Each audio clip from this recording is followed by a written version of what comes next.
C'est devenu la vedette de l'alimentation bio et c'est ici qu'elle pousse à 3700 mètres d'altitude. Voilà le grain d'or. C'est ça le quinoa. Et là, c'est une variété de quinoa rouge.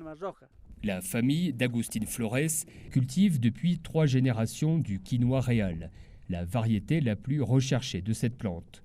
Ces terres semi-désertiques des hauts plateaux boliviens sont le seul endroit au monde où elle pousse. Cette année, la récolte s'annonce mauvaise. Ici, il devrait y avoir un plan de quinoa, et là un autre. Or, ici, il n'y a rien du tout. Et ça, c'est à cause de la sécheresse. Nous avons perdu 50% de ce que nous avons planté cette année.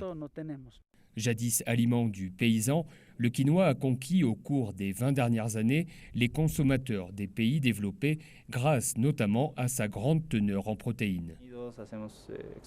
Nous exportons vers l'Australie, l'Angleterre ou encore la France. Ce que vous voyez là, ça doit justement partir demain dans 2 containers vers les États-Unis.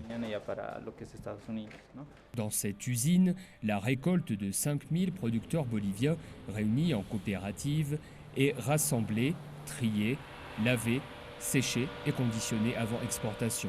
L'an passé, la Bolivie a exporté plus de 15 000 tonnes de quinoa pour environ 33 millions d'euros, un succès qui a amélioré le quotidien dans la région. L'éducation est plus présente, l'alimentation s'est améliorée, la vie est meilleure maintenant. La seule chose qui nous préoccupe, c'est le risque de sécheresse. C'est pour ça que l'on souhaite installer un système d'irrigation.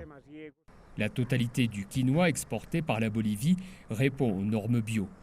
La culture millénaire de ce grain d'or reste cependant fragile face aux aléas climatiques, tout comme les bénéfices qu'en tirent les producteurs boliviens.